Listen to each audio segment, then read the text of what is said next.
Assalamualaikum warahmatullahi wabarakatuh. Nama saya Muhammad Rizky Refliansyah dengan NIM M0403241052. Dan pada kesempatan kali ini saya ingin mempresentasikan laporan final untuk proyek desain pengalaman pengguna tentang UX redesign. Produk yang saya ambil adalah Brainly dan tasknya adalah penelusuran profil kontributor. Nah, untuk problem yang saya ambil konteksnya itu pengguna Brainly kesulitan memvalidasi kredibilitas kontributor secara efisien dan akurat sebelum mempercayai sebuah jawaban akademik. Kalau dibiarin, dampaknya itu menggunakan informasi yang salah dalam tugas, kehilangan kepercayaan pada platform, dan menghabiskan waktu ekstra untuk cross-check jawaban di tempat lain. Alasan task yang dipilih ini karena tahap profile scanning ini merupakan critical decision point yang penting sebelum pengguna mempercayai sebuah jawaban. Agak sedikit side tangent. Dulu saya juga pernah menggunakan Brainly dan satu kelas gara-gara langsung mempercayai jawaban aja secara asal salah semua. Makanya saya milih tes ini karena menurut saya benar-benar penting. Nah, task flow pada produk existing itu pertama kita membaca jawabannya pada halaman pertanyaan. Terus kita lihat title to label dari kontributor yang ada di bawah username. Terus hover profile untuk lihat title dan statistik tambahan. Kemudian klik profilnya untuk lihat informasi yang lebih banyak, tapi harus disaring dulu karena ada sekian banyak title. Terus memutusin untuk mencari jawaban atau cari jawaban lain.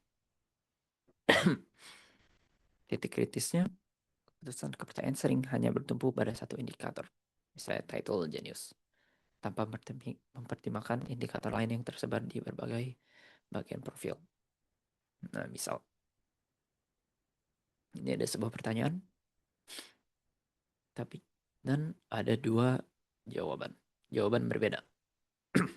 Nah, ini harus lihat iklan, tapi setelah dilihat jawabannya berbeda. Dan ini gimana?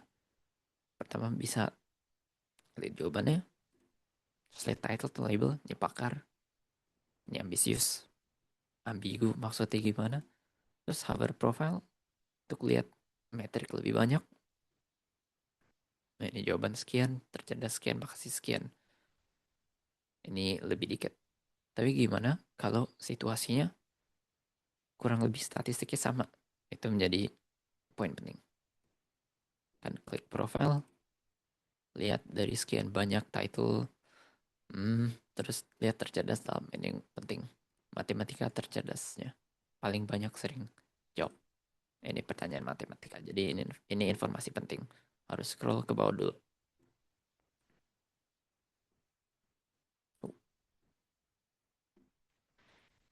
Nah, dari sini saya merancang how might we question. Yang paling penting itu how might we help users quickly evaluate contributor credibility when scanning a profile. Dan untuk metode ideation saya menggunakan 2x2 matrix, impact versus effort. Setiap ide diposisiin berdasarkan potensi dampak bagi user dan usaha implementasi. Ide yang dihasilin ada 9. Sama ada hover card atau profile preview yang ada di area high impact low effort. Subject tag contextual high impact low effort juga areanya. Buang elemen profile berulang, mengatur ulang posisi elemen profile. Ada highlight indicator utama, tooltip penjelasan title atau gelar. Ada skor kredibilitas per mata pelajaran, visualisasi rasio jawaban tercerdas, dan gamification system yang high effort low impact. Jadi ini paling nggak berguna. Untuk solusi final dan alasan pemilihannya itu saya ambil subject tag contextual plus hover card atau profile preview. Jadi user bisa lihat keahlian mata pelajaran kontributor dan kredibilitas langsung saat hover di profile, tanpa harus membuka halaman profil langsung. Ini alasan milihnya karena ini menjawab problem statement. Langsung menyediakan indikator kredibilitas yang jelas dan terukur di titik keputusan yang tepat pada gap yang ditemukan di riset. Selaras juga dengan UX tool, mendukung useful, infonya kredibel, cepat dan akurat, dan kredibel, mengkomunikasikan keahlian secara transparan, mengurangi cognitive load juga, terutama tadi kalau dilihat di bagian profile ini ada sekian banyak title yang sama sekali, ya mungkin nggak sama sekali, tapi nggak begitu berguna buat orang yang ingin mengetahui apakah kontributor ini jago dalam mata pelajaran ini matematika. Sekian banyak harus dilihat. Terus juga kalau dilihat math expert berarti artinya kan pakar matematika. Tapi kalau dilihat ini bisa dapat title-nya karena menjawab 25 pertanyaan matematika. Seperti barnya terlalu low untuk dapat title ini. Jadi itu sebuah masalah juga.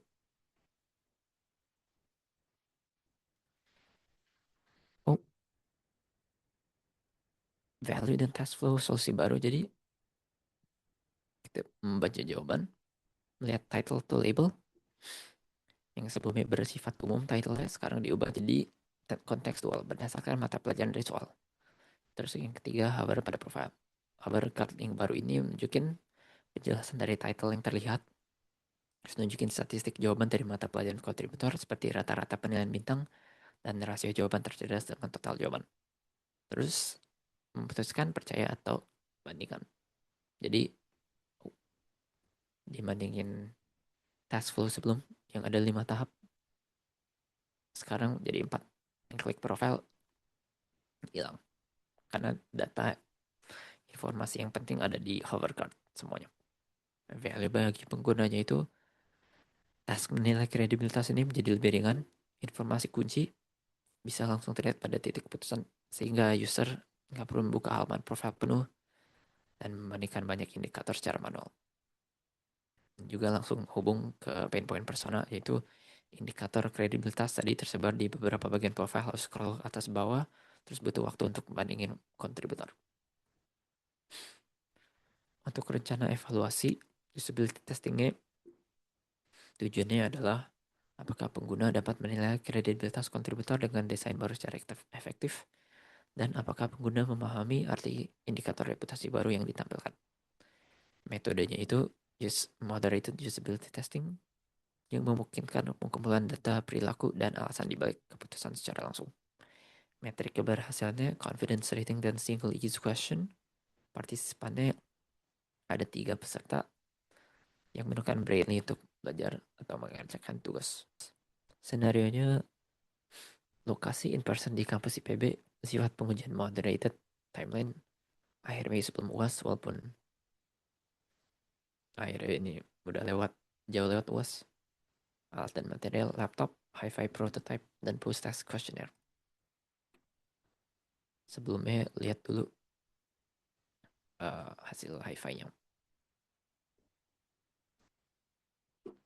Nah, dibandingin sama yang ini sebelum Braille aslinya, hmm, sabar lihat iklan dulu. Hmm,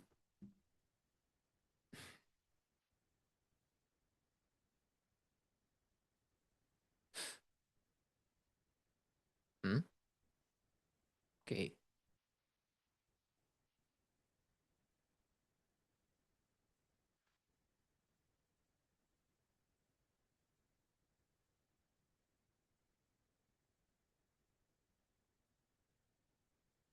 Oh,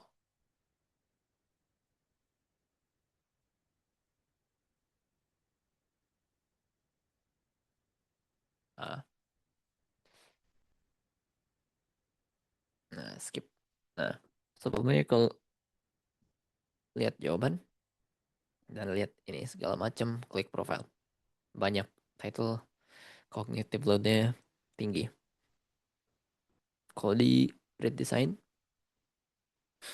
kan ada pertanyaannya, jawaban. Bisa lihat ini, saya buat situasinya, 2 jawaban berbeda. Jelas, ya belum tentu jelas. Satu, satu benar, satu salah. Ini yang perbedaan pertama yang jelas, ya mungkin nggak terlalu jelas juga. Ini sebelumnya pakar, ini terlalu umum.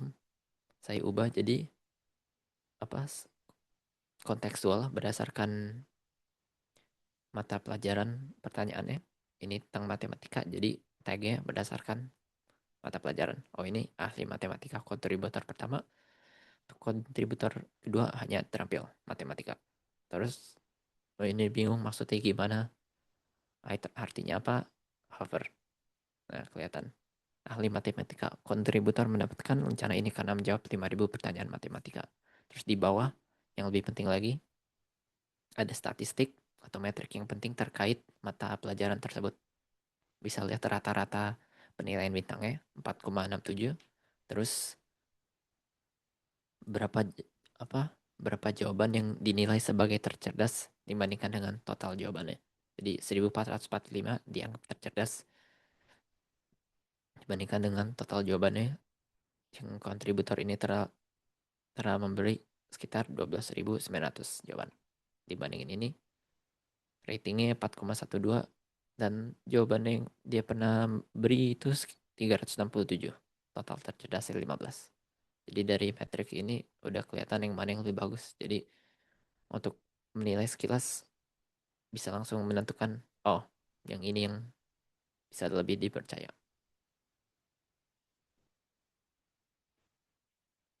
Untuk hasil user testingnya, temuan positif, kredibilitas lebih cepat dipahami karena tadi ada statistiknya. Kan sebelumnya harus user baca title, baca statistik, dan jumlah jawaban secara terpisah. Beban kognitif turun karena nggak perlu lagi lihat banyak informasi yang tidak penting pada profil. Kayak ya title yang nggak berhubungan sama mata pelajaran yang kita cari.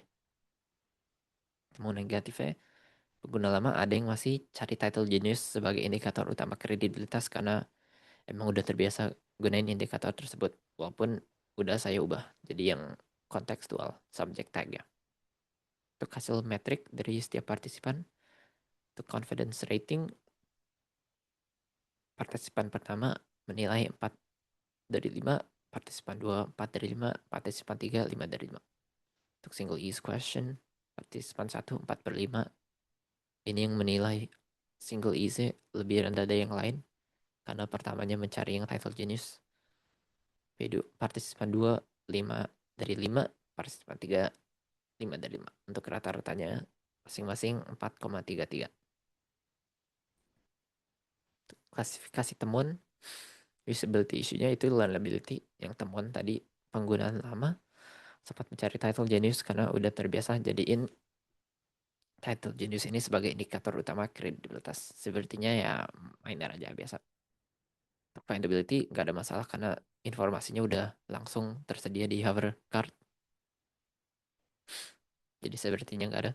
Cognitive load, beban kognitif berkurang karena informasi reputasi diringkas menjadi jadi satu area utama. Itu tadi di hover card.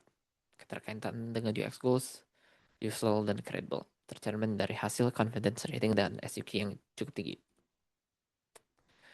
Untuk validasi solusi dan kesimpulannya, problem awal di mana user kesulitan memvalidasi kredibilitas kontributor secara efisien itu udah ditangani melalui tahap riset dan perancangan melalui solusi subject tag dan hover card yang dirancang langsung untuk menyasar akar masalah, informasi yang tersebar, dan cognitive load tinggi. Untuk status UX goals sendiri, useful dan credible tercapai. Insight dari design thinking, riset kualitatif ini menunjukkan bahwa 3 partisipan udah ya lumayan cukup menyikap pola masalah yang konsisten dan actionable. Keterbatasan waktu atau user effort, cognitive load ini sering menjadi akar masalah UX, bukan hanya sekedar kurangnya fitur. Framework How Might We Question ini dan Matrix Impact Effort membantu menyaring banyak ide menjadi solusi yang benar-benar patut dan layak dieksekusi. Terus mengumpulkan setiap keputusan desain kembali ke persona dan pain point, menjaga solusinya tetap relevan, bukan hanya mempercantik desain antar muka. Untuk kalau proyek ini dilanjutin mungkin eksekusi usability testingnya bisa dilakukan dengan partisipan lebih banyak untuk dapetin informasi yang lebih bervariatif dan dalam. Karena yang dilaksanain sekarang hanya 3. Mungkin kalau kedepannya dilanjut lebih banyak supaya data bervariatif. Matrix UX testing juga mungkin nggak hanya gunain 2, single is question sama confidence rating. Gunain lebih banyak supaya hasil evaluasi user testingnya sendiri ini juga lebih akurat. Ya, sekian dari presentasi singkat saya untuk proyek final ini. Mohon maaf apabila ada salah kata. Wabillahi taufik wal hidayah. Wassalamualaikum warahmatullahi wabarakatuh.